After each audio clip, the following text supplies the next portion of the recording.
Olá, participante do IDAT 2018. Meu nome é Max e eu quero apresentar esse trabalho que a gente submeteu para o evento, Revolução Científica, Reflexões para uma Teoria Crítica da Ciência dos Dados. É um trabalho meu e da professora Simone Duflo, que deixo aqui as apresentações, Professora Simone, doutora em Ciência da Informação pela UFMG, eu, Max, doutorando em Gestão e Organização do Conhecimento, também pela UFMG, e ficam aqui os nossos contatos. Bem, o trabalho vai seguir essa organização, o trabalho escrito segue essa organização, e que a gente também a utiliza aqui para apresentação online. Vamos lá, então? A gente sempre gosta de começar a falar desse tema, falando sobre essas recentes inovações tecnológicas que têm permitido uma mudança significativa na forma de trabalho da ciência, com uma escala de dados nunca antes vista. Alguns teóricos têm feito paralelo com a lei de Moore, a lei de Moore que trazia essa premissa de que a cada ano e meio, aproximadamente, a velocidade de processamento das informações, dos dados, duplicaria com uma razoável redução também dos custos, uma redução proporcional nos custos de produção, de processadores, dos transistores que se utilizava na época. E agora a gente vive uma época também com um aumento significativo no volume de dados produzidos, com redução dos custos de acesso a esses dados, de tal forma que o desafio nesse momento se desloca para o tratamento desses dados em detrimento da sua obtenção, que hoje se torna algo mais simples de se fazer em comparação com períodos passados. De tal forma que alguns teóricos têm falado da emergência de um quarto paradigma da ciência, um paradigma focado em uma lógica computacional de trabalho com grandes volumes de dados. Então, a partir disso, a gente se propôs essas questões de pesquisa, como se constitui, como evolui um paradigma científico. As transformações em curso, no sentido de uma crescente ressignificação do dado como uma unidade de análise, chegam a constituir um novo paradigma. A produção teórico-conceitual no campo da ciência da informação tem acompanhado esse progressivo trabalho com Big Data. E a partir dessas questões, a gente se propôs esse objetivo, de analisar à luz da noção de paradigma científico na filosofia da ciência as características desse paradigma das science. E fizemos isso em um trabalho eminentemente de revisão bibliográfica, em que a gente se fundamenta muito na obra desses dois teóricos pós-popperianos, o Thomas Kuhn e o Imre Lakatos, dois teóricos que abordam a questão da evolução ou progresso da ciência. Então, primeiramente, a gente fala dessa noção do quarto paradigma. Ele surge aí na primeira década do ano de 2000, desse século, 21, e um dos trabalhos mais significativos nesse sentido é o trabalho do Jim Gray, que concebe uma ciência intensiva de dados efetivamente como um novo paradigma, sendo primeiro um paradigma da ciência empírica, depois uma ciência teórica, computacional, e agora já seria uma ciência baseada em dados, resultante dessa exploração de dados que são capturados da natureza, ou gerados por simulações, por experimentos, sempre com suporte computacional. Esse paradigma, na perspectiva de Jim Gray, ele seria caracterizado, entre outros, por esses elementos, uma comunicação científica que já não se restringe a comunicar resultados, publicações finalizadas, mas também dados de pesquisa ainda em construção, dados primários, de tal forma que outros pesquisadores possam também, a partir desses dados, fazer suas simulações, testar hipóteses, tentar refutar ou não aqueles resultados, poder fazer um trabalho de tentativa até de falseamento desses dados. Bibliotecas digitais, que podem experimentar novas formas de publicações, inclusive dados brutos. A revisão por pares, ela passaria a ter essa possibilidade não apenas de de ser uma palavra final para dizer que um item, um artigo, uma publicação pode efetivamente ganhar a comunidade científica, né, pode ser, digamos, referendada, oficializada, publicada, mas você teria a possibilidade de construções coletivas, você tem a possibilidade de, utilizando plataformas digitais, ter uma construção permanente de um texto. Né? Ou seja, não é porque eu já recebi uma aprovação dos pares que esse texto está pronto, está bom. Outros leitores, outros pares também podem continuar colaborando, inclusive através de Wix, né, para aperfeiçoar esse trabalho. A internet passa a estar cada vez mais controlada por ontologias, vocabulários controlados e outras formas aí de trabalho propostas, né, ou providas, digamos assim, pela ciência da informação. E a colaboração entre pesquisadores também passa a ter muito mais possibilidades. Né. Nessa mesma linha, no Brasil, o Luiz Fernando Sayão e Priscila, se não me engano, eles são dois dos teóricos mais conceituados nesse sentido de uma reflexão acerca da e-science, né. E eles atuam sobretudo numa perspectiva de pensar uma infraestrutura para e-science e novas possibilidades para bibliotecas de pesquisa. Né. Bem, a partir dessa caracterização muito sucinta, muito breve, né, e a gente traz mais elementos no trabalho escrito, a gente quis pensar, né, o que os filósofos da ciência pensam de um paradigma científico, né, até para a gente analisar até que ponto que a science pode ser caracterizada efetivamente como um quarto paradigma. Né.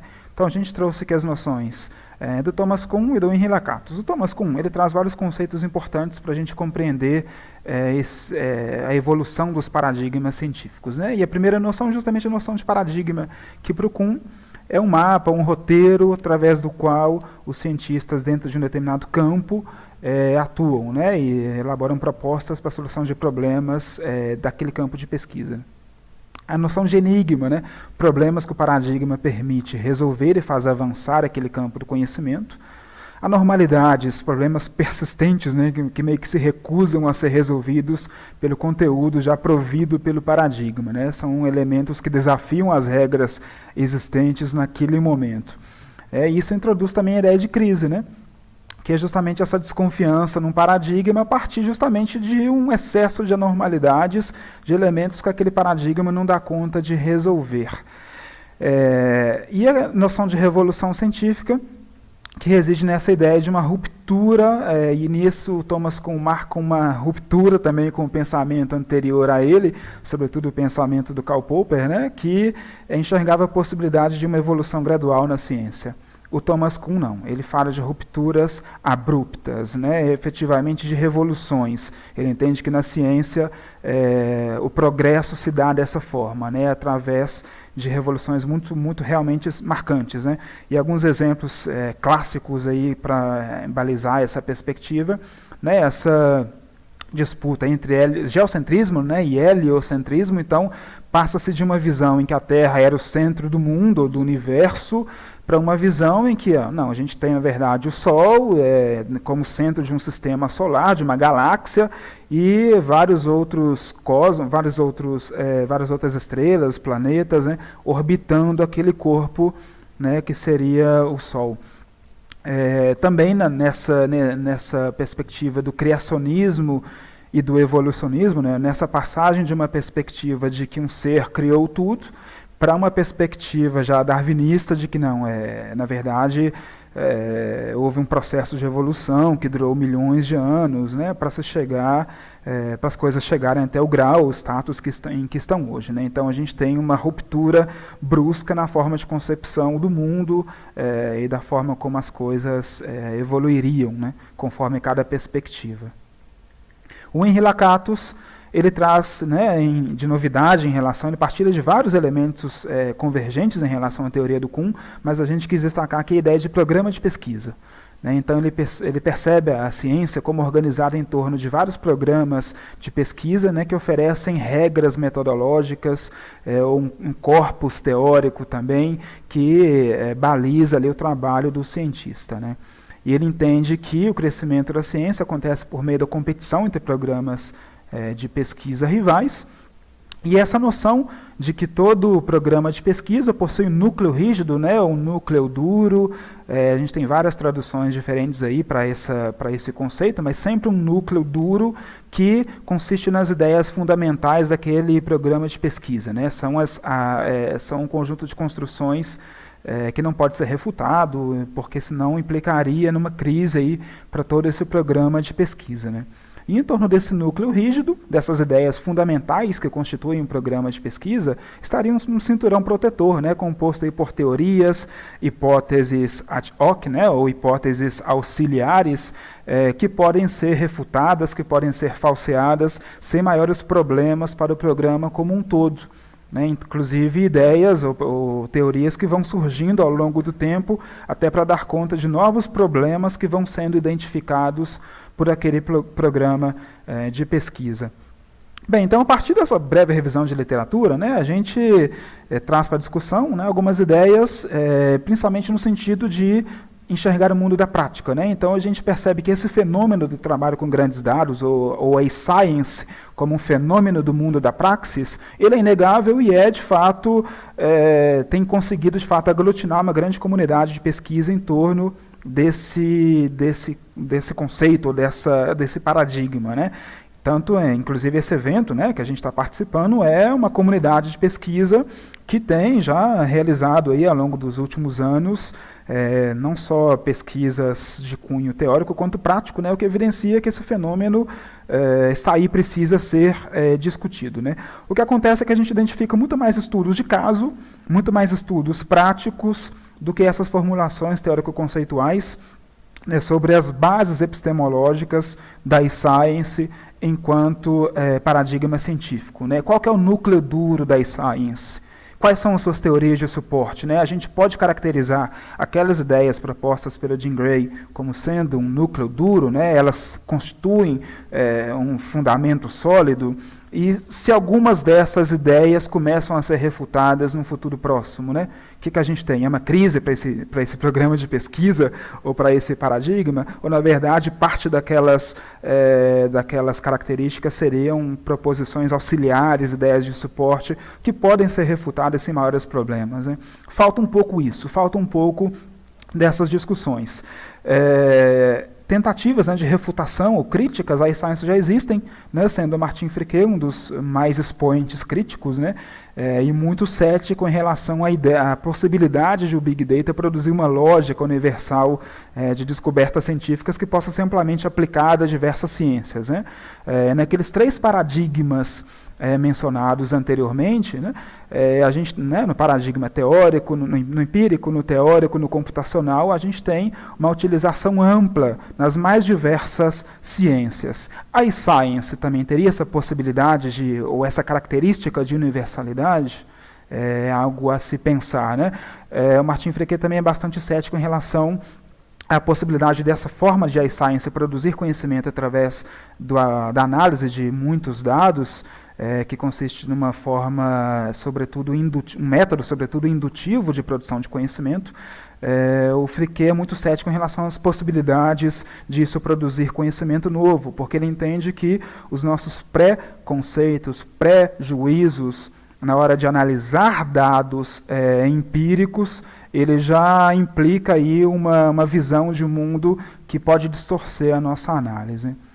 Então a gente entende que, embora seja forçoso reconhecer a urgência desses fundamentos teórico-conceituais para a science, né, para que ela possa ser mais confortavelmente chamada de um paradigma científico, no campo da prática, né, ou da praxis, ela efetivamente já é uma realidade. Né.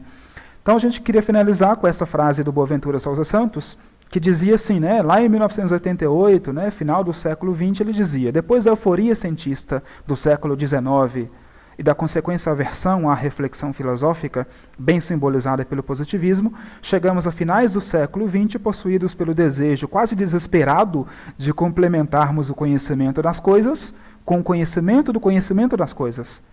Aqui ele está falando de epistemologia, né? Ele está falando de não apenas fazer, mas pensar o que fazemos, como fazemos, qual que é a lógica subjacente ao trabalho do cientista, no caso do cientista de dados. Né? Então a gente entende que é preciso conhecer mais sobre como a science quer conhecer o mundo, pensar mais nessas bases epistemológicas. Queremos agradecer e deixar aí os dados para contato e convidá-los a fazer a leitura do texto completo e a continuar essa discussão aí nos diversos fóruns possíveis. Um abraço.